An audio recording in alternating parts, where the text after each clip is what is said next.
The views and opinions expressed on this program do not reflect the company, owners, management, staff, clients, or partners.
It's Monday, the third day of February 2025. Welcome to Bermuda's Daily Talk Show. It's the Daily Hour brought to you by the BAC Group of Companies, Medical House Lindos, and People's Pharmacy. I'm Jamel Hartman, and Maya Palacio will be with us in a bit to bring you the latest in the news break brought to you by People's.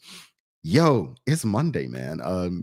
I'm excited to be back. I'm gonna be very honest with you. I didn't get as much sleep as I wanted this weekend. It's like something kept happening and I just kept working and working. And I'm still happy as Monday. I'm still happy to be back doing this. I'm still happy to be able to engage all of you this morning. Something wrong with me, huh? Most people be like, oh man, it's Monday. I got it. Something's wrong with me. I know. But that's something that's wrong with me is I just love to engage with the community. And I appreciate all of you who continuously give us a chance every morning to engage with you. So happy Monday to everyone. I hope you had a wonderful weekend and you're ready for the traditional work week like you've never been ready before. Quite a few things happened this weekend, man, just outside of what we're dealing with in Bermuda. All right. There's this thing that happens on Elon's app, like Twitter or X, right? So Luka Doncic of the Dallas Mavericks got traded to the Los Angeles Lakers for Anthony Davis. So there's this AI or something where people would respond under do they still call tweets or post, whatever, and they'd be like, such and such, explain this in relationship terms, or explain this in football terms, or explain this in political terms, right? Basically, I'm going to explain it in political terms, Bermuda politics terms, what happened this weekend with that trade. What happened with Luka Doncic and Anthony Davis would be like Curtis Dickinson going to the One Bermuda Alliance. Like Luka Doncic is a generational talent. He just led the Dallas Mavericks to the NBA Finals, right? Okay, that's one example. That's in Bermuda political terms. Now, the trade in terms of Luka Doncic and Anthony Davis, well, Curtis Dickinson would be Luka Doncic and David Burt would be Anthony Davis. So it would be like trading Curtis Dickinson for David Burt. That makes sense to you, like the political terms? So that's what happened this weekend. What also happened, I'm just looking at my stuff over here. I heard... Did anyone else know? Like, I didn't know it was the Grammys last night, but I see Beyonce. No, was she Knowles or Carter? Beyonce, you know, one name. Beyonce won Album of the Year finally, folks. If I told you all last year on this show, she's gonna finally get her Album of the Year, regardless of what else. This is politics. The only reason she released that album was so that she can get Album of the Year. So said, so done. All right, one more for you. Trump's got these tariffs going on. So there's seems like tariff wars going on with China, Mexico, and Canada. I'm not an economic expert. I'm not a finance expert, and I'm definitely not a government expert. But just coming from someone in the most layman way, am I understanding this correctly?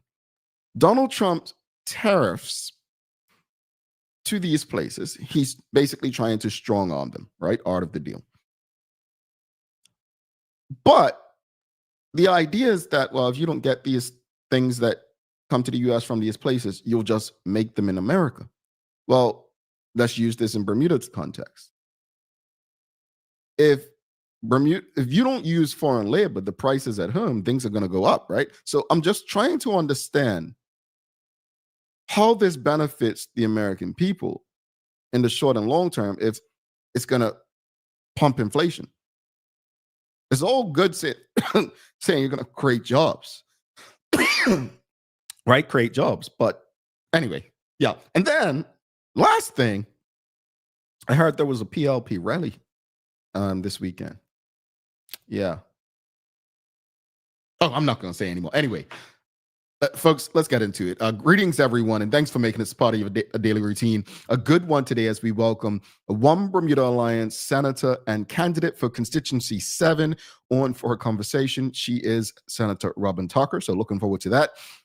The daily play is Bermuda Trivia today. So we'll ask you a Bermuda-related question. And don't forget to subscribe on our website. Follow us on all of our social media channels to stay up to date with all that we have going on. Help us grow beyond the mic as we do our part to continue to improve our community. All right, let's get into it. Well, before we do that, James Burgess says, good morning to the Daily Hour team. Happy Monday. Blessings to all concerned, and blessings to you as well, Mr. Burgess. We've got Suzanne Ingham. She says, awesome Monday, Jamel. I missed you, Jamel. I'm happy it's Monday. TDH is here and still hot. Chat on your show. Absolutely. We missed you too. And also, we want to send love to Misha Fabler, candidate, senator, and candidate for the Bermuda Progressive Labor Party. He has become the latest member of our YouTube channel. Mr.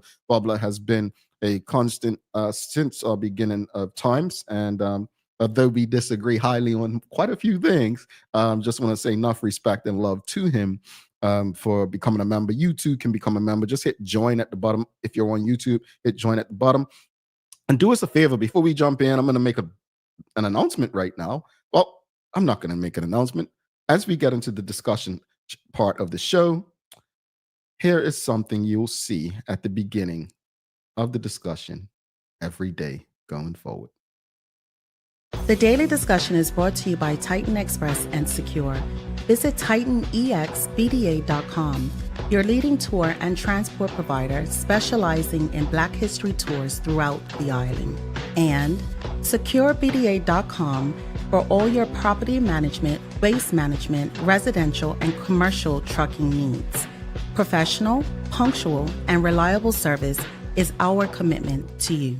All righty. Yes, you have it. We are welcoming our new partners, our sponsors, both Titan Tours, Titan Express, and Secure Trucking. Thank you to both of them for coming on board and rocking with us and supporting these community conversations. We're excited about having them on board. And the daily discussion brought to you by both Titan Express and Secure. Today's question is, what are your thoughts on the number of candidates for the upcoming general election? What are your thoughts on the number of candidates for the upcoming general election? That's your question this morning. And also, do you believe 110 candidates is a good thing? Yes or no? I was kind of flabbergasted by Zandy Silva.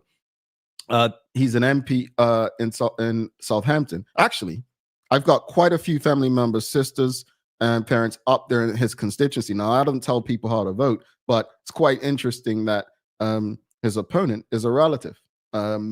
Yeah. So in saying that, Zandy Silva, I've never had an issue. I probably never criticized Zandy Silva, but I've gotten a lot of questions about Zandy Silva as of late. And one question is, Jamel, how is it that people can say that Michael Fay is racist per se, but Zandy Silva's not? I said, interesting. And I thought about some of the things the person said to me. I said, well, it just depends on the team you're on, right? But I want to touch on some comments that Zandy Silva made. He said this, according to the Royal Gazette, that a record-breaking 110 candidates who have put their names forward spoke well to the health of the island's democracy. That's 110 people walking up and down the streets of Bermuda, hearing the concerns of our people, seeing the issues in Bermuda, listening to the voiceless who need our help and need our support. 110 people listening to the concerns of our seniors, hearing the aspirations of our young people, and acknowledging the cries for a better Bermuda. But among those 110, there are only 36 who are equipped, who have a party legacy that started in 1963, the party of justice, equality, and fairness. Mr. De Silva, sit your ass down. Sit down, bro. Because you, of all people, can't relate to the average Bermudian who is talking about they're struggling. I don't care what party you're in. I don't care if 90% of the other members are black. You can't relate to people, bro. You can't relate to me. And I say this with love. 110 candidates doesn't speak to the health of our democracy. It speaks to the disgust that people have with the party system, especially being that 27 of them are independents. Sit down. Don't do that. Don't play people for stupid. That's an embarrassment. There's nothing healthy about that. And that's one of the problems I have with people like you, Zandy Silva, and the Bermuda Progressive Labor Party. There's no accountability. This is a clear indication that people are unhappy with the party system. But you want to tout it as this good thing where this is healthy democracy. Sit down, bruh. Anyway, here we go, audience. What are your thoughts on the number of candidates for the upcoming general election? And do you believe 110 candidates is a good thing? Seriously, the disingenuous politics and people who exist today, if there's one person, and we're not easing anyone up, because it's easy to say the political elites, which is the language that's been used against the OBA. Maybe they are political elites, but don't sit here and tell me when you have someone like Zandy Silva on your team, where you see a truck of the company that this man owns on almost every job, and you want to talk about political elite? I have never, ever on this show come at Zandy Silva. But that nonsense, brother, you cannot relate to me. Again, I've got two sisters and parents in your constituency. They may feel differently from me. They may feel quite differently from me. By the way, I appreciate the turkey for Christmas. But we're smarter than that, sir. Do us better. It's the daily discussion brought to you by Titan Express and Secure Trucking. Check them out. All right, let's go to the comments. We've got, well, Suzanne Ingham says, thank you, Jamel. Tell him, Jamel. Well, that wasn't the intent. We've got Misha Fablo said I joined. It only displays on the computer web browser on my phone. I couldn't see join option on the phone app. Well, we appreciate you. Thank you, Misha, for becoming a member, and hopefully others will follow. David Michael Wilson, he says 110 candidates allows for a fair game in the grand scheme of things. However, it is doubtful that there would be any fair play by any party given the mudslinging on all sides. Hope things change. We've got Nicole Walker saying, GM, I'm excited by the amounts of people willing to run, but concerned about how that will impact the vote split. It has brought a different kind of energy and enthusiasm this election, though. I'm excited by it. It tells me, again, that people are just not happy, right? Again, I disagree highly with Zandy Silva. I don't think it speaks to the health of our democracy. I think it speaks to the disgust and disdain people have for the system. That's my personal opinion. I do understand Nicole Walker's concern about it possibly splitting the vote. But again, it's on the people. It's on the people. Maybe people in constituencies need to get together and strategize. But it's on the people. You know, I said this about President Donald Trump, right? Whoever is the government after the day of the election, they are the responsibility of the people. This is something we have to stop doing as an electorate. Number one, stop believing that all of our power is in the vote. That's number one. Number two, understand the work that we need to do after an election takes place. Yeah. The same way how they come on your doorstep and knock on your door seeking your vote, you have to be willing to go knock on their doors to seek what it is that they promised you on your doorstep. We have a duty, we have a responsibility as the electorate to do our part long after the election. We do. Audience, what are your thoughts? What are your thoughts on the fact that we have, a lot of candidates? Like, what are your thoughts on how it will impact the upcoming election? And do you believe 110 is a good thing? 110 candidates is a good thing. Do you believe that?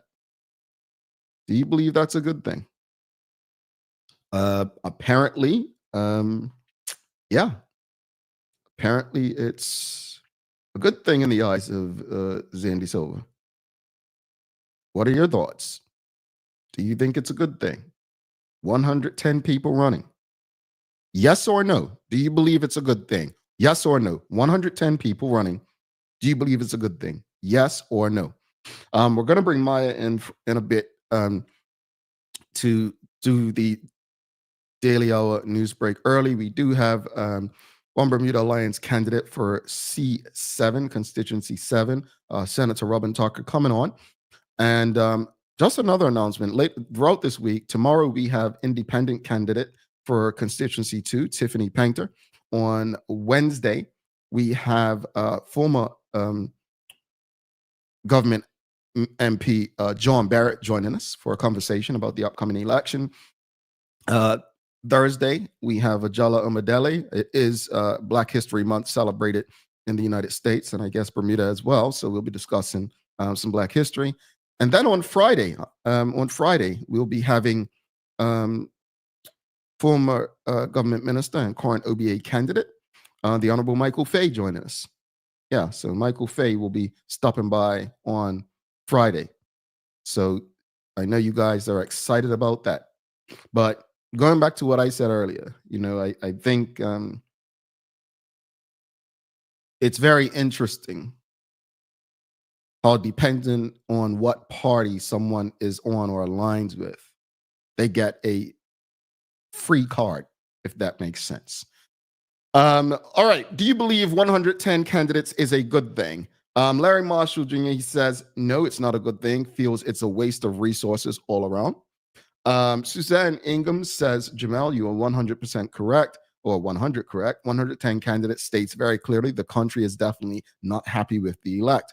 I am excited that so many candidates. 110 is a new record for history. Is it a record? Is that the most ever run? That's interesting. All right, let's bring Maya Palacio in for Daily Hour News Break, folks. Again, you can keep your comments coming. Let us know how you're feeling. Guess a record number of candidates coming up, but also, yeah, it's an interesting time. It's an interesting time. Just want to send some love again to Titan and Secure as we exit the Daily Hour discussion. In the meantime, if you just tuned in, make sure whatever platform you're on, you give us a like, a love, a follow, share. Make sure your family and your friends have access to these important community conversations. The Daily Discussion is brought to you by Titan Express and Secure. Visit TitanEXBDA.com, your leading tour and transport provider specializing in Black history tours throughout the island. And SecureBDA.com for all your property management, waste management, residential, and commercial trucking needs. Professional, punctual, and reliable service is our commitment to you. All right. Thanks again to Titan and Secure, new sponsors of the Daily Discussion here on the Daily Hour. Always happy to welcome new partners. We appreciate their support. We also appreciate the support of Misha Fubler, who also became a member of our YouTube channel. You too can become a member. Just hit the join button underneath the YouTube video. There are various options that you can choose from. Before we bring Maya in, this comment. Dorian says, at the PLP rally on Saturday, Zandy Silva indicated that he was Black. Why'd you have to type that before Maya comes in for the news? I think that's insulting. It's as insulting as when people used to refer to Bill Clinton as the first black president. It's insulting. You know, I always said when the One Bermuda Alliance with government, I used to say, Michael Fay is no different from Colonel David Birch. The only difference is the parties and their race. But we were willing to accept Colonel Birch for what he was, but we were never willing to accept Michael Fay. Fair enough. But for Zandy Silva, you're not black. You can't even relate to the majority of black people. I don't care what your accent or vernacular sounds like. You cannot relate to the struggle of black Bermudians, brother. And that's not to say every black Bermudian is struggling or dealing with the same thing. But please don't do that. And black people stop clapping for that. Seriously. I'm all for like coming together and working together. All right, let's bring Maya in before I get in trouble. Anyway, let's bring Maya in. You don't, come on, man. Gee.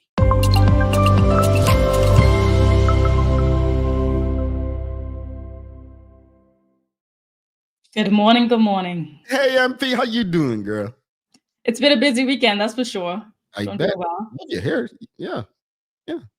Yeah, I did a little side part. Thank you for noticing. Look at that. Look at it. Hold up. That's like that giving myself a little air horn because she don't give me nothing. But yeah. But you were busy this weekend, huh? Yeah, it's been a completely fast-paced weekend. That's what I'll call it. We got a lot of news to unpack today before our guest comes in. So let me just jump right into it. All right. So good morning, everyone. This is your Daily Hour News Break brought to you by the good people at People's Pharmacy. So as we speak right now, there's a protest taking place. Nearly 500 people have signed a petition to keep Gilbert Institute open. As the continued proposals of education reform commence, another school, which was deemed to be closed, is fighting back its closure.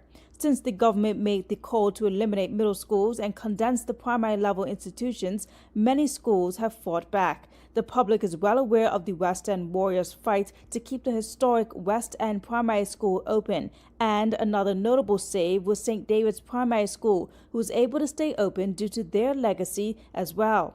Thirdly, efforts were made by St. George's Prep, who was able to defer their closing date for now.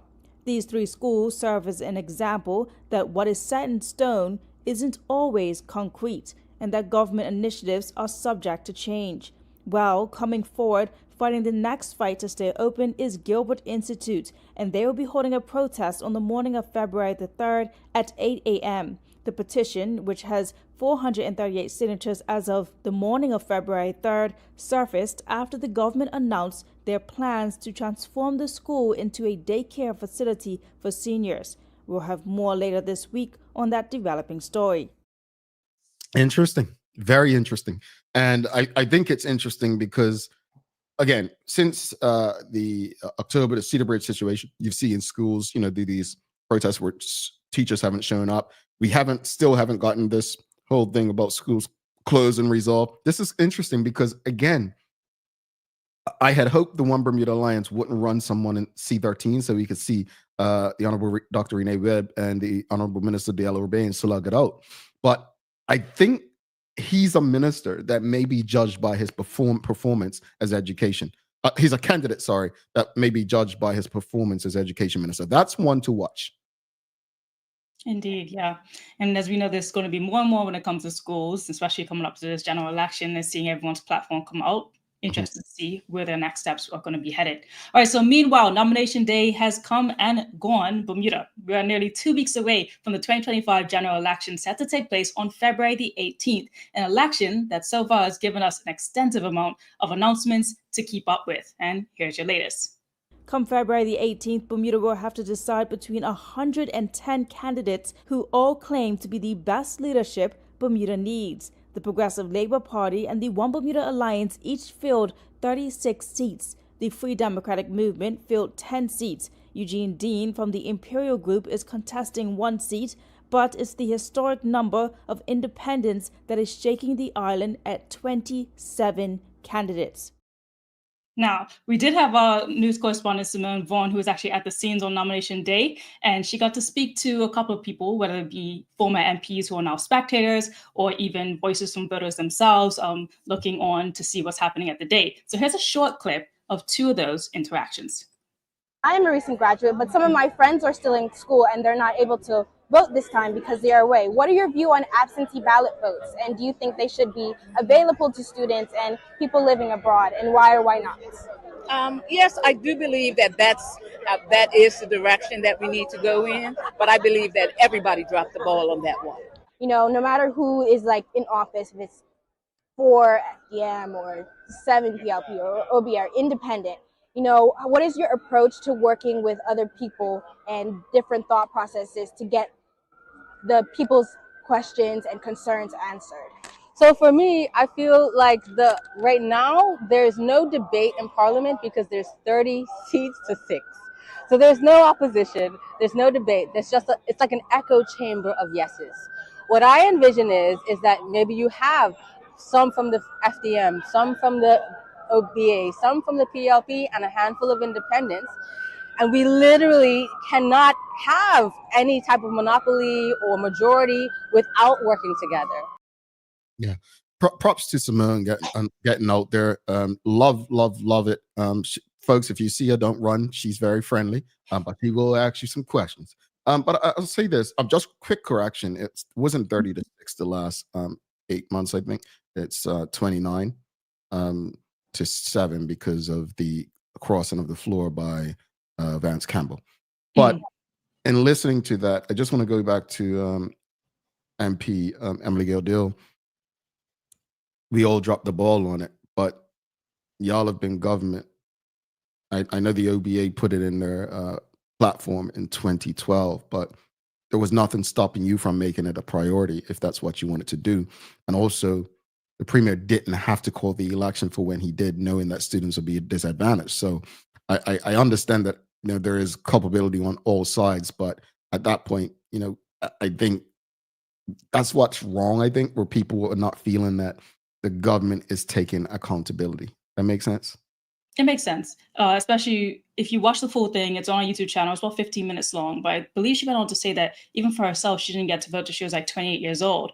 And, in watching that, I was like, I think that's what these that are trying to push for, so that doesn't happen again, correct, that young people aren't waiting till they're 28 years old because whether in schooling or just now on the island to be able to participate in democracy in Bermuda. Indeed. So, moreover, after pushing for a national debate in Bermuda for over a decade, truly, and most notably the efforts by Bermuda Youth Connect in 2020 for a debate and a resounding no by the Premier David Burt, because at the time he said he's not going to debate with anyone who cannot fill all of the seats, which was in regards to the OBA, well, this year's general election has taken another twist. Here we go. The PLP themselves are calling for a national debate. They said, we propose a debate with the widest participation and the most voices possible. To that end, we propose a format featuring the following: 2 representatives from the PLP, the OBA, the Free Democratic Movement, and the Independents. We call on Bermuda's media organizations to come together to jointly sponsor and organize the debate. The recommended format reflects the reality of today's political environment. The multi-person debate format is done in Jamaica and is common in university-level debates, such as the World Universities Debating Championships. They close by saying today's reality is very different from previous elections. The community wants to hear a variety of voices speaking to the future of our country and our people. Am I understanding that they want it done on certain conditions? I think they laid out a basic level of how debates are typically had, but yes, they are calling the media to put it together. However, this is something that the media had wanted to do in 2020, and hearing the statement of they believe that this is like different and that the people want to hear the voices now coming from the politicians. I think the people have always wanted to hear as well. So we'll see. I think the question now is who's going to be the one to take it on. Is it going to be? Go ahead. I think you're being too friendly. You're being too kind. At the end of the day, David Burt wasn't expecting the OBA to have 36 And because he said in 2020, his excuse was he wouldn't debate unless they had a full slate of candidates. He kind of had to either go back on his word or accept it. That's the bottom line.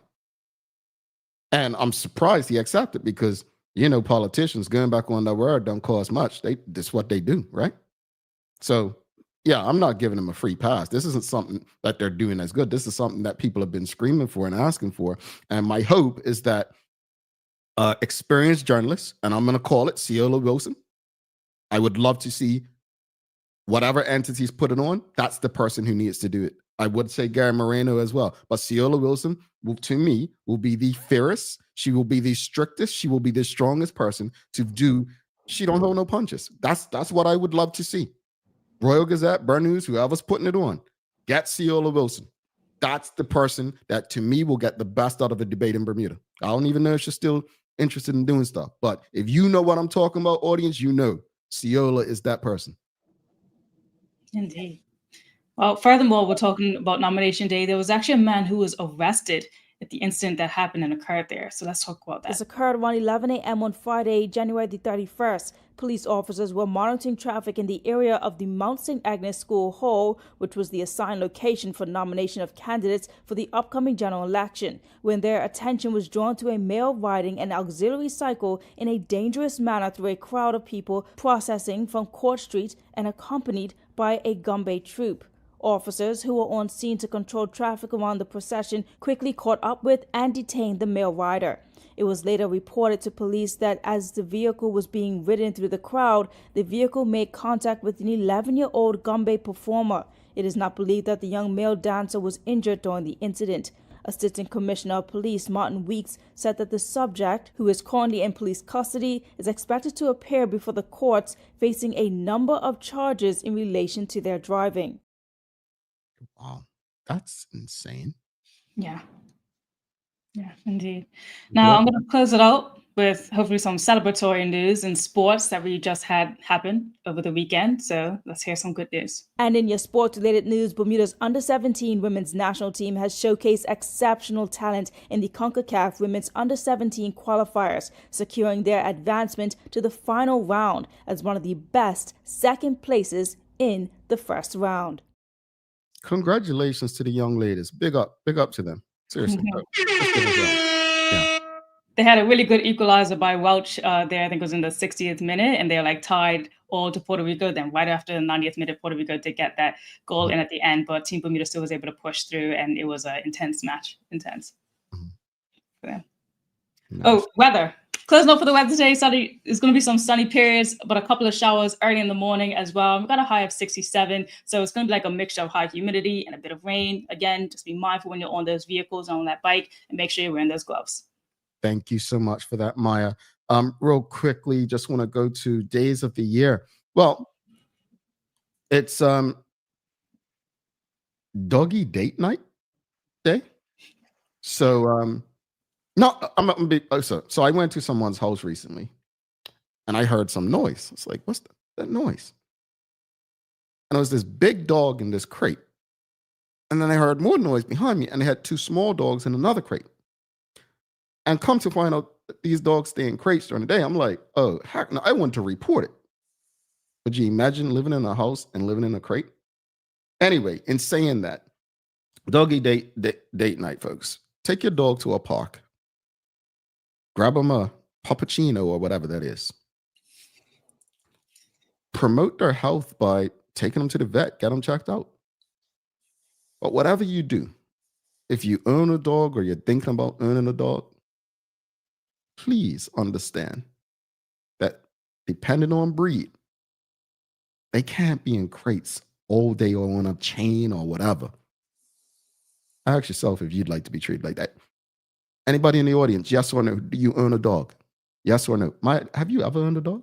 Of course, yeah. Our first dog was Blanca. She was a white pit bull, and then it was Shy, and he was a Jack Russell terrier, and then it was Leah, who was another Jack Russell.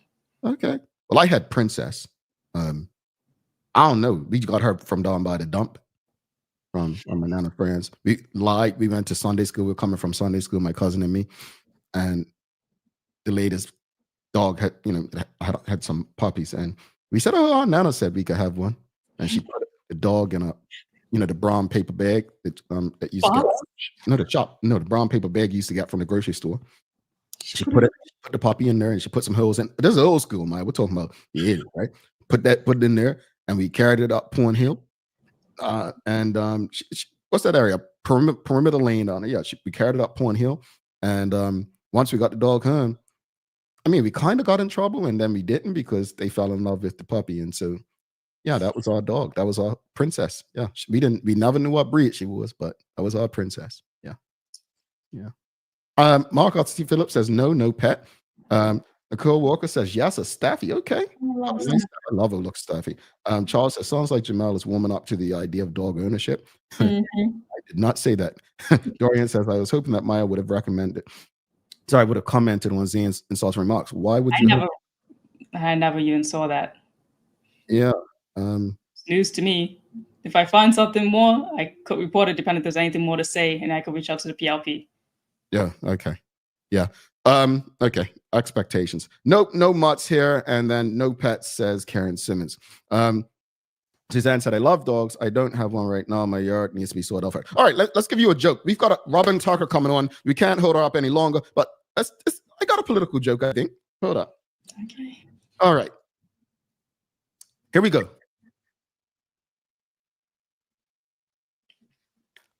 How do you know a politician is lying?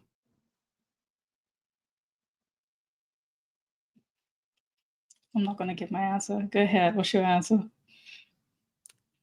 Their lips are moving.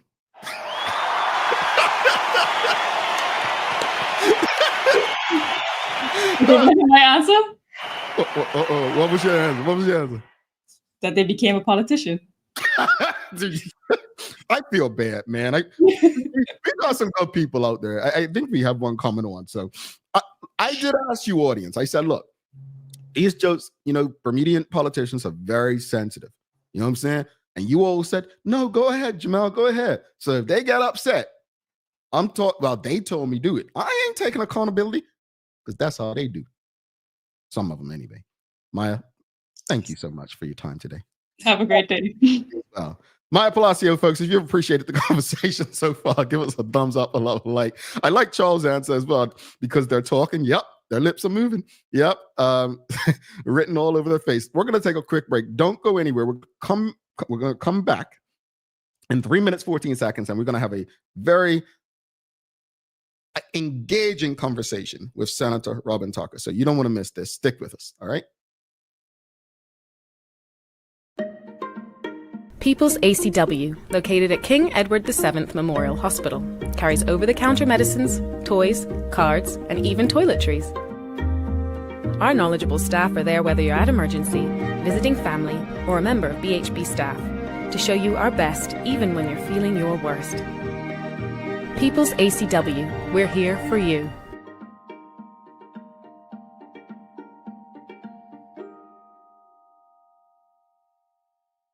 When it comes to footwear, we carry functional, comfortable, orthopedic, and waterproof shoes. We have construction shoes, golf shoes, shoes for walking, shoes for boating. We even have shoes for pickleball. We have shoes for everyone. With brands by Skechers, Atrax, Propay, Easy Street, Nursemates, Clogs, Avenger, Cherokee, Cat, Frog Talk, and DeWalt. The list goes on. See it all at our new expanded location on Bakery Lane. Welcome to the new bulk store, Lindo's Next Level. Wake up in the morning with enough coffee to keep you running throughout the entire day. Your pet at home deserves the best. Stock up on dog food to keep your puppy happy. Need a quick tasty lunch at home? Your chicken nuggets will be jumping right out of the freezer. What's a movie night without popcorn? You can never have too much. Lindo's Next Level. Why go anyplace else? Unlock your business potential with BDC's General Microloan, offering up to $30,000 for Bermudian small and medium businesses. Whether it's for inventory, working capital, or equipment, we provide 100% guarantee on approved loans. Simple application, low interest rates, and fast processing. Apply today and make your business dream come true. The reason why you should vote for the One Bermuda Alliance, the reason why you should give us a chance at fixing this country is because we actually care. We've demonstrated that time and again. We're here to strengthen the community, and that means that we don't take advantage of political opportunities. We're here to enforce integrity in politics, and that means when we see it going wrong, we go to the courts and we bring the public's attention to it. And most of all, we're here to take care of the money, your money, not the government's money. And we're going to spend it on things that need it, not music studios, not pet projects, but on your needs, on your wants, your desires. And this includes things like public safety and education. There is no need to be flying around the world on all these trips when all of our problems are here, which is exactly where the solutions are as well. I'm Jerry Anderson, the leader of the One Bermuda Alliance, and we need your vote.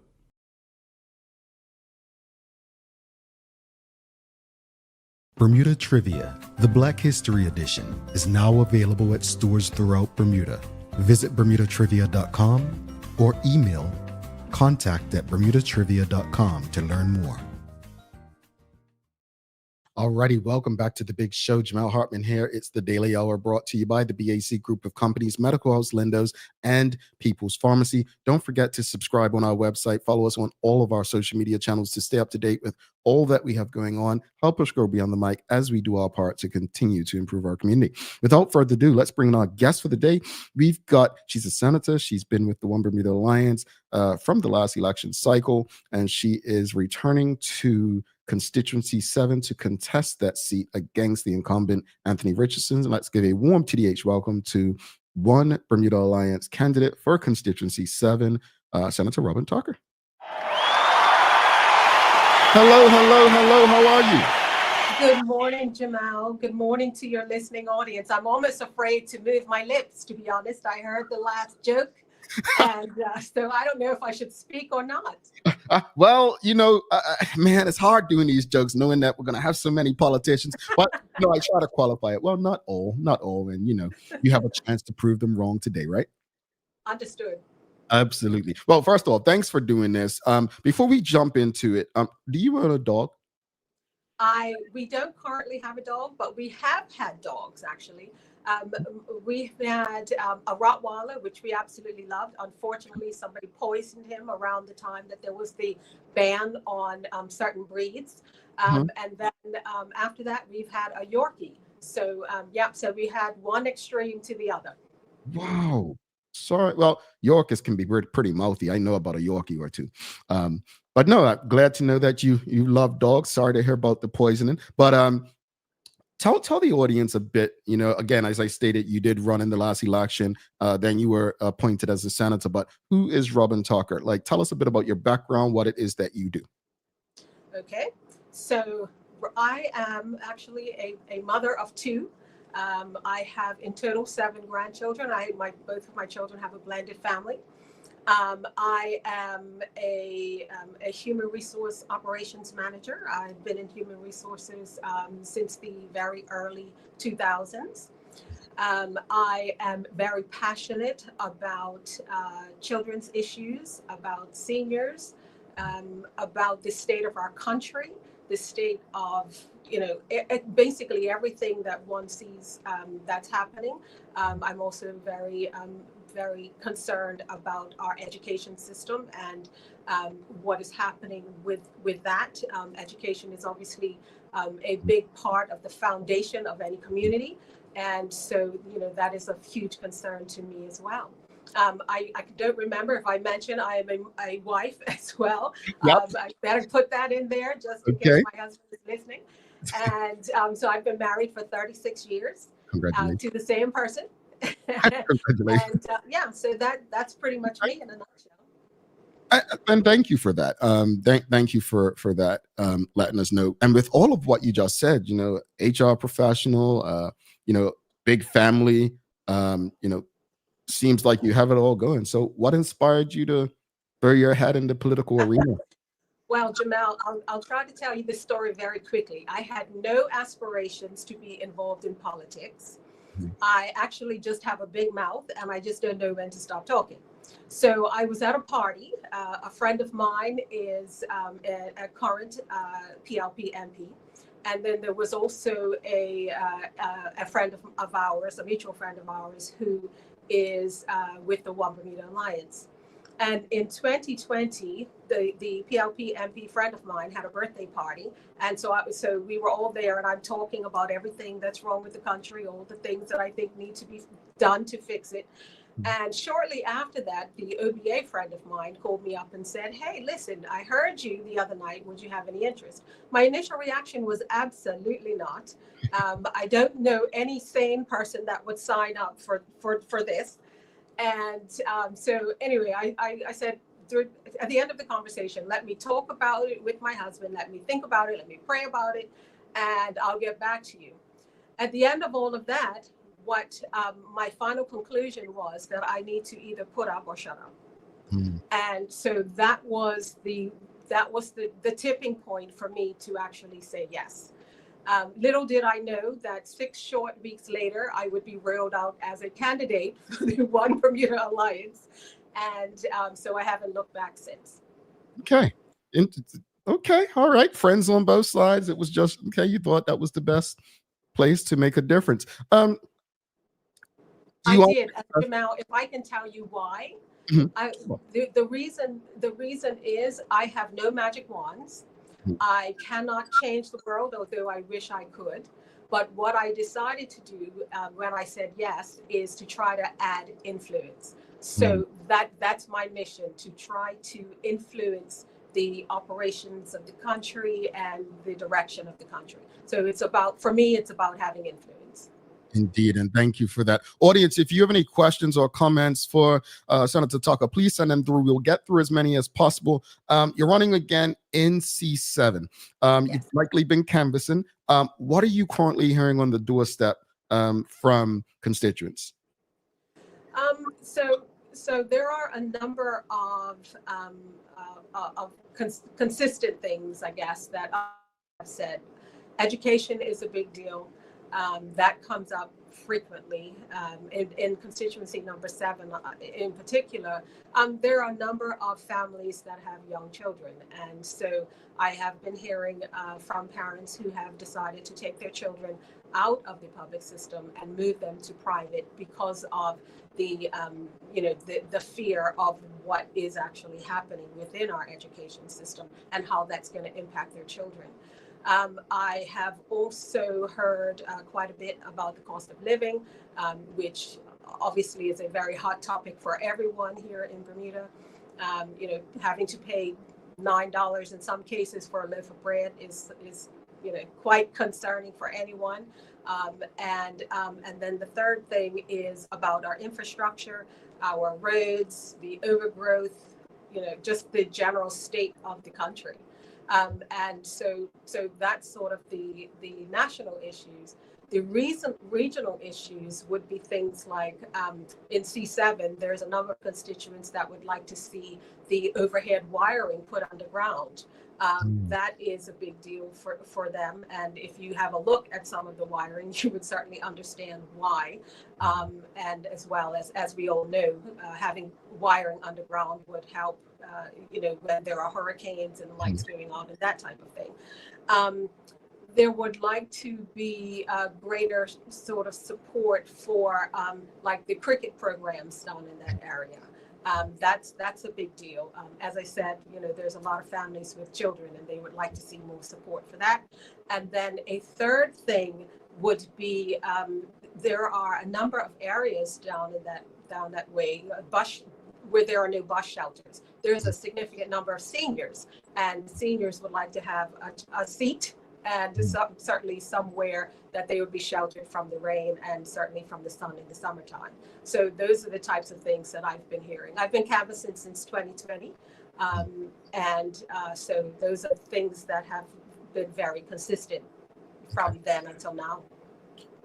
That's a lot. And I'm glad you've done it on a national level and then like region in terms of the constituency issues as it relates to that. But you said you've been canvassing since 2020. This is your second attempt to win this constituency against Anthony Richardson, who I believe that was the PLP's first time winning this constituency. And, if we put things into context, the PLP was running off on a high due to the pandemic and the like. But what have you done differently this time around to ensure that you're successful in election day? What have I done differently? I can't say that I've done a whole lot differently, to be honest. If I can just circle back to the 2020 election, I was very proud of my performance there. Anthony won. He beat me by about 96 votes. And so someone that was completely unknown, someone that doesn't live in the constituency, I was very proud of that performance. And then, of course, we did have Cheryl Packwood, who ran for the FDM in there as well. I think she took 80, 86, 89. 89, yeah. Yeah, something along those lines. For me, the consistency of being there and out there with the constituents is the key. And so I have been able to, between 2020 and up until now, to build some really great relationships with the constituency. I have people that do reach out to me to ask for assistance, to have things done in the area, and sometimes I do have to ask. Ask myself, am I the MP in this area, or is Anthony, right? But I've been able to build those relationships. To me, the thing is about consistency. It's not necessarily about shifting, because again, it's important to me to be authentic and to go into this authentically and not for political reasons. So the consistency is the thing that I think is most important. I'm not sure that there's a whole lot that I could do differently. To be honest with you, I've gone into this wholeheartedly, authentically. And, the people obviously will decide who they choose, and for whatever reasons that they will. But with me, they will get a consistent person and someone who is committed to doing what needs to be done for the benefit of the community. Indeed. Thank you for that.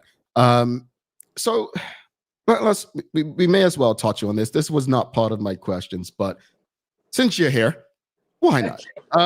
So the OBA just announced the candidacy of Michael Fay, and you've got some swing voters who have been public in saying that, well, that rules the OBA out now. I had one actually call me last week in a constituency that is pretty much a either or, and they said, yeah, I'm not voting for anyone at this point now. And this person had never voted for the One Bermuda Alliance. People have reacted very differently to the announcement of Mr. Fay. But why would you tell them to reconsider their vote for the One Bermuda Alliance? I mean, obviously, Mr. Fay is just one person, right? But, there's people who were on the fence that were literally considering voting OBA, and now they're out. Like, what would you say to get them to reconsider? What I would get them to say is I'd encourage them to actually listen to and read about Michael's past performance and as it relates to pathways to status, because that's the big issue, right? And so I would encourage them to listen to what he was actually trying to do, back when he was trying to do it, and then listen to what the government is purporting to do now, and then let them decide if there are things that are significantly different, or something that was really concerning about what Michael was trying to do when he was the Minister of Home Affairs, right? We need to have more people in the country. We need to be able to to have immigration reform. Everybody knows that. We need to have more people here so that we can spread the costs and economic burdens and everything that has been spoken about, consistently over the last several years. So what I would encourage them to do is actually, as I said, look at the messaging that was the point of what he was making then, and then look at what the current minister, Jason Hayward, has been talking about in terms of immigration, and then make their decisions from there. We try to do what's best for the country. Everybody does. Every political party is their mandate, and what should be their mandate is doing what's best for the country overall. So I would just encourage them to look with an open mind, considering where we were, considering what the present minister is saying, and see if there is something that's significantly different that would warrant sort of dismissing Michael and his candidacy. All right, thank you for that. So in saying that, and in sharing what you did earlier about your candidacy, why do you believe that the One Bermuda Alliance is the best group to lead Bermuda as a government in 2025? Well, one of the key things is, again, we have, you've heard this before, we have a very diverse group. Our group ranges from every socioeconomic and racial background that there is, right? So we are absolutely representative of what Bermuda is. And we also have people that have the skills and have the not only the skills, but they have an understanding, a fundamental understanding of what exactly is happening in the country. And also there are solutions that we believe that will benefit the country, right? So I mean, this is what we will be bringing and what we can bring to, our forming the next government. So we have the fundamental pieces is what I am saying. Right. Let's go to the audience. We've got quite a few questions. And again, audience, I'll get through as many as possible. We've got, Charles is asking, is Senator Tucker still friends with the PLP MP? Why didn't she join the PLP? Excellent question. And yes, I am still friends with that PLP MP. There are two specific reasons why, and it's interesting that Charles would ask that question, because I was out canvassing a couple of weeks ago, and I got asked that same question from 3 different people on 3 different doorsteps. And the answer to the question is really about 2 things. The first thing is, and I also will actually preface my answer by saying my mother is a lifetime PLP member. I come from a family of taxi drivers and service workers, okay? So just want to put that little backdrop there. Now, the first reason why I would not, entertain joining the PLP is that, my personal opinion is the PLP is very race focused. I believe that when they talk about, doing things for our people, that's almost a dog whistle for all Black people, right? We are a range of races and backgrounds and everything. All these different types of things make us Bermudian. So the important thing is us being Bermudian. It's not whether you're Black, you're white, you're Portuguese, you're Dominican, you're Jamaican, what have you. If you are Bermudian, you are Bermudian. And so I don't subscribe to sort of a race preference, if you will. So that's number one. And then number 2, I just believe that in a lot of ways, the PLP are quite, and I say that generally, this doesn't apply to all PLP members, okay? So I just want to say that. But generally, it just seems like the ideology is being almost stuck in what used to be. So, and by that, I mean, we have had lots of labor leaders, Lois Brown Evans, Freddie Wade, I mean, the list is endless, right? Who have struggled and have done so much good work to advance us, and by that, I mean us, Black people, generally, right, who have advanced us. And yet it seems like we haven't, or that the PLP hasn't taken the baton and kept running with it. So we keep sitting in the same spot and talking about the things that happened. And I'm not discounting the fact that we can't forget our history, but we can't live in it either. So that's what I find is prevalent in sort of the PLP ideology, and it just doesn't fit with who I am as a person. My mother taught me, think for myself, make my own decisions for what is best for me, and that's what I believe I've done. Yeah, fair points to everything you said. I think I get the concern about the Bermuda Progressive Labour Party often being race focused around election time. But I think there's a lot of Black Bermudians who will say they don't feel like their race focus is the way they govern in terms of they're doing what's best for Black people. Yeah, agreed. And I also want to add that I think because of, I agree with you about focusing on the past. Larry Marshall Sr. used to say that all the time. It's like, they're so focused on what was and so on. But I think we can't ignore that the foundations of Bermuda, let's be honest, right? Majority of the corporations in Bermuda are not owned by anyone Black, right?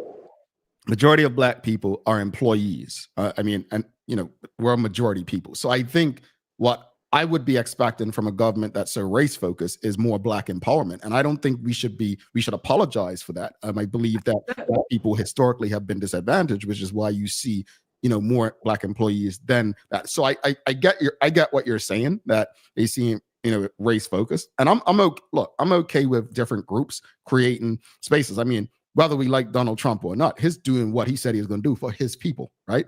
May not be in the best interest of everyone, but I think the PLP, if they actually had that approach and acted on it, I think everyone would benefit from it. I really do. So no, I appreciate your comments on that, but I want to go back to the audience because we do have the term diversity. It always perks my ears, but Dr. Jenna Otterbury says diversity is the range of human differences. How do you move forward as a party in the best interest of the people when those differences don't align?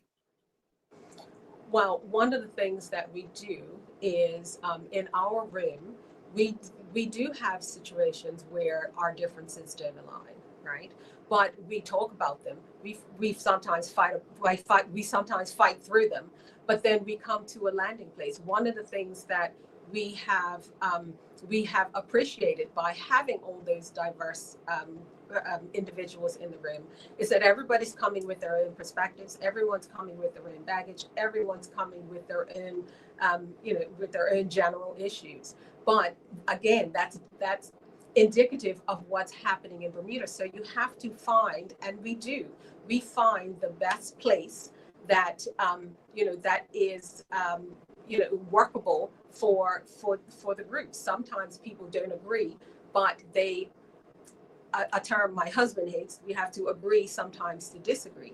Now, we don't force anyone's to take an opinion, but we hear all the opinions and we hear what people are saying because every voice is valuable, and that's how we get through it. Indeed. Thank you for that. We have a few more questions.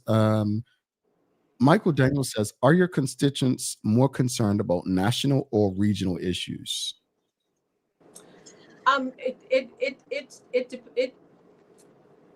All the issues are important. When I'm talking to people, they tell me both. So I don't sort of hear from just sort of one sector that we just want to have the trees cut or just the roads, because the roads also they're also talking about the other things as well, right? So there's a lot of issues in Bermuda, as we all know, and they are all at the forefront of everybody's mind. I mean, we don't see a lot of quick resolutions, and in some cases there aren't quick resolutions. But the issues are both regional and national. That's all part of the same conversation. All righty. Mark Arthur C. Phillips, he's asking, Madam Senator, if the OBA is elected as the majority, what are some ways your party would cut costs in the civil service? Okay, so one of the things that we would first have to do is look at the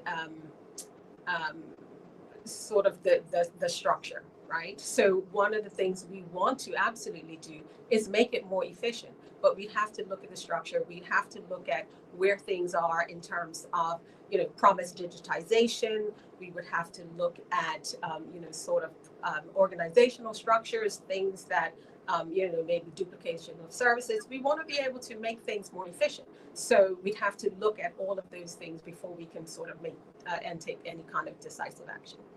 All right.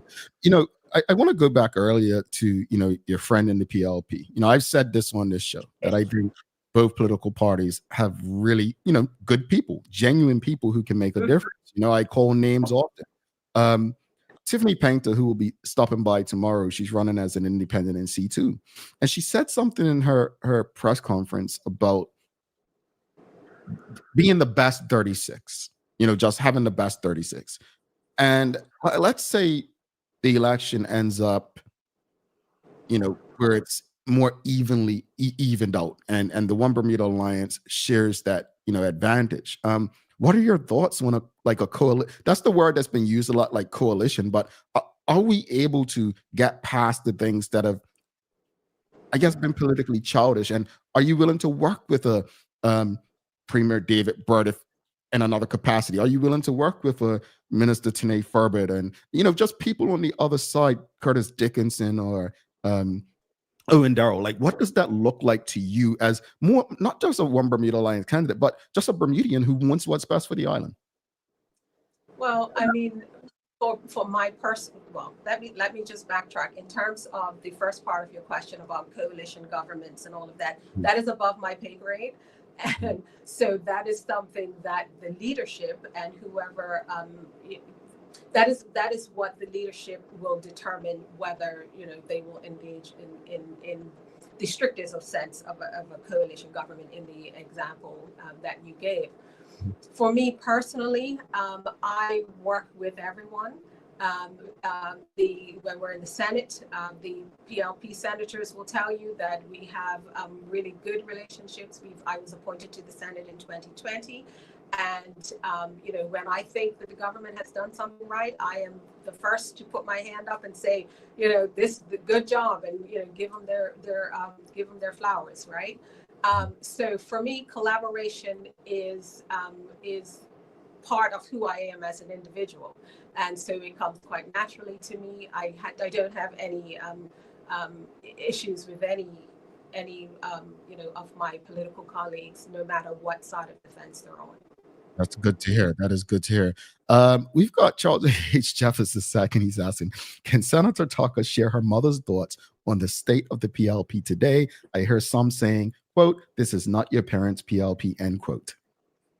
Well, that is absolutely right. She is still a PLP supporter. I will say that. But she's very concerned about, the state of some of the things that she's seeing. All righty. Don't ask any more questions about her mother, Charles. Making her expose who she's supporting. But let's talk about, and you pretty much answered this within how you've conducted yourself since 2020. But if you're unsuccessful at the polls again this time, how do you intend to stay engaged politically and just do the work of Bermuda?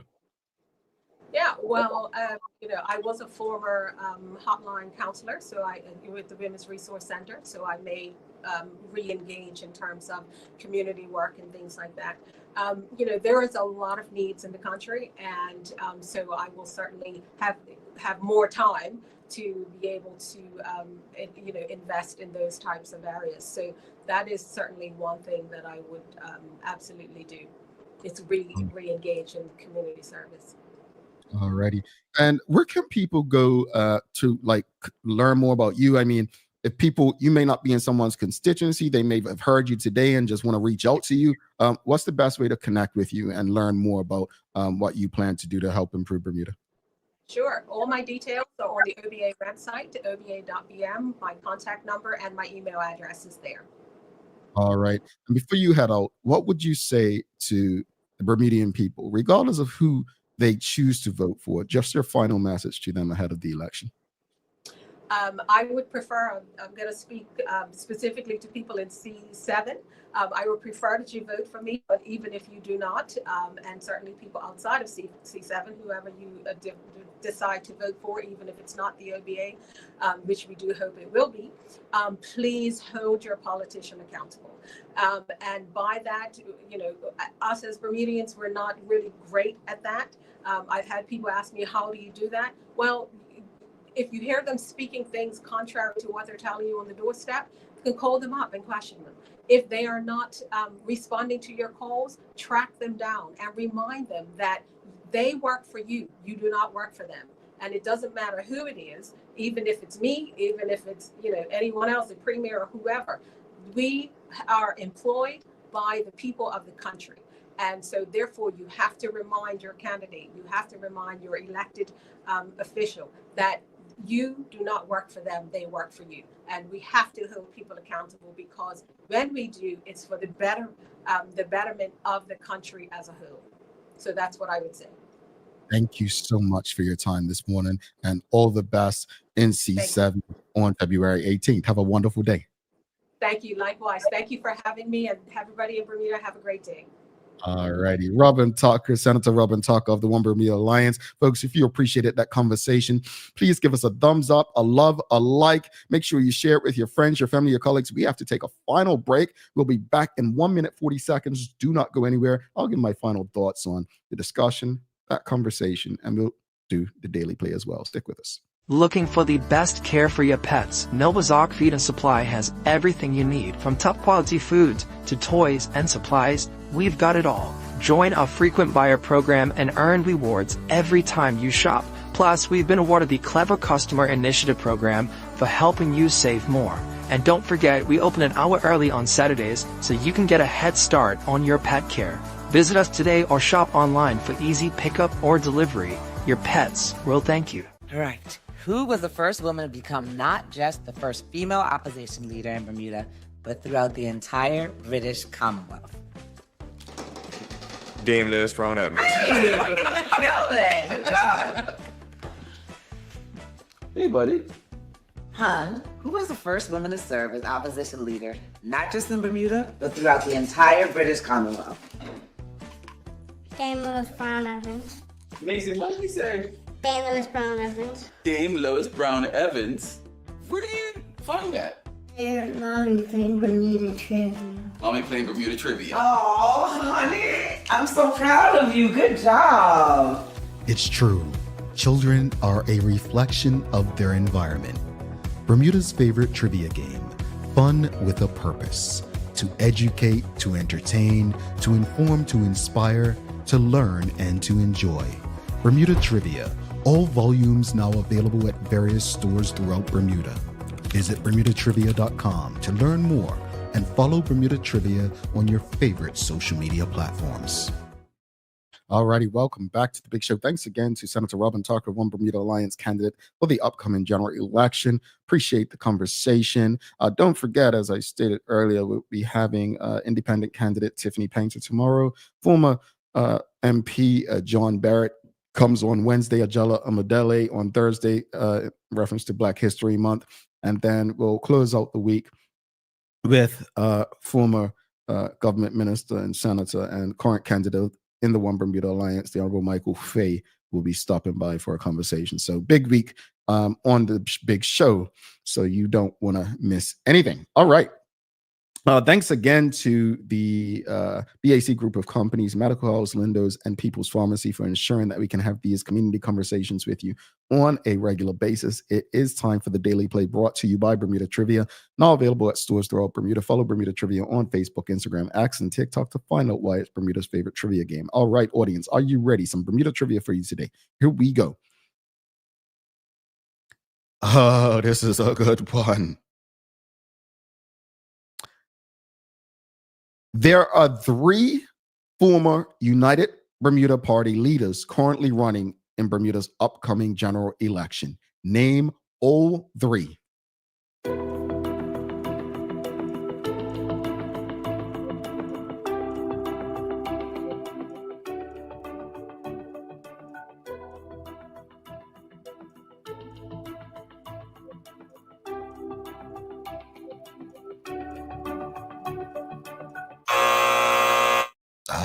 Nobody got it.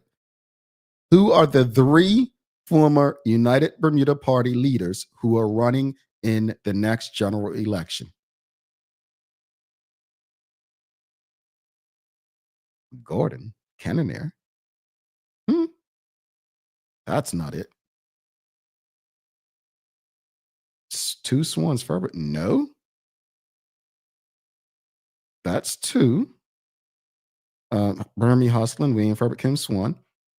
Cannoneer was not you. Thank you. We got it. Charles H. Jeffers decided. But no, he didn't. He said, oh, yes, he did. Sorry, P.T. Dagger got it first. It said 2 Swans and Ferbert, but it should be. We're not going to go with 2 Swans because there's a number of Swans running. You've got Charlie Swan, Michael Swan. The answer is Sir John Swan, Kim Swan, and Wayne Ferbert. Yes, Maya, you got it. So the 2 Swans, you can't say 2 Swans because there are a number of Swans running in the election. Sir John Swan, Kim Swan, and Wayne Ferbert are them. Yes. Jana Otterbridge, Dr. Jana got it as well. Wayne Ferbert, John Swan, Kim Swan. You know what's fascinating about that question? There are 3 former United Bermuda Party leaders running in this upcoming election, and none of them are in the One Bermuda Alliance. Interesting. 2 of them are, in fact, in the Bermuda Progressive Labor Party. Isn't that interesting? Or that's just me? Maybe it's just me. Anyway, let's wrap up today's conversation. Yes, it's Kim Swan, Wayne Ferbert, and Sir John Swan are the 3 former leaders of the UBP who are currently running for, election on February 18th. Wrapping up today's conversation, again, I apologized for telling Zane De Silva to sit his down, but please just sit down, bro. We're not interested in that kind of politics. We're not. You cannot relate to me, and you cannot relate to a number or a majority of Black people. It don't matter if all your friends are Black. You cannot relate. And I'm tired of sitting quietly watching you do what you do. I'll say it to your face, Mr. De Silva. I'm no longer going to be quiet. I'm not comfortable with how you are, because if you were in the other party, I guarantee you the majority of Bermudians will be treating you the way they treat Michael Fay. So don't tell us that 110 candidates speaks to a healthy democracy without taking accountability for why this amount of people actually want to run, because of the dissatisfaction. Yes, the dissatisfaction with the current state of Bermuda and political parties. Do better. While I believe 110 candidates is awesome, it gives people choice, it still should be concerning that this many people are vying for 36 seats with a record number of independents. Have some shame. As far as the conversation with candidate for the One Bermuda Alliance for C7, Senator Robin Tucker, I don't listen to the Senate and the House anymore. Like, I just can't. Sometimes it just sounds like children arguing over toys. So I haven't heard her speak much. But I appreciated what she had to say. I did. I would say I always wonder what people do when they're unsuccessful. And I was actually happy to hear that she stayed canvassing and she stayed engaged. And I hope that if she's successful, that she will do the same. But what she said at the end, encouraging people to hold their politicians accountable. And that's all I keep telling you all. Don't show up just during an election. Don't show up just on election day to vote. You've got to remain present the same way you expect your politician to remain present. All right, let's give you some daily inspiration so I can let you go and start your week. Well, Malcolm X said, quote, If you're not careful, the newspapers will have you hating the people who are being oppressed and loving the people who are doing the oppressing, end quote. Well, Jamal Hartman says, if you're not careful, your political ideology and politicians will have you hating those who love you and loving those who want to control, manipulate, and use you, but don't care about you, end quote. Folks, please don't forget to subscribe on our website. Follow us on all of our social media channels to stay up to date with all that we have going on. Help us grow beyond the mic as we do our part to continue to improve our community. Thanks again to our partners, the BAC Group of Companies, Medical House, Lindos, and People's Pharmacy, for ensuring that we're able to do this with you on a daily basis. As always, we appreciate you, we love you, and we thank you for making us part of your daily routine. If all goes well, we will be back to do this again with you tomorrow. I'm Jamal Hartman. Please do make it a safe and a great day. We are is out. Peace.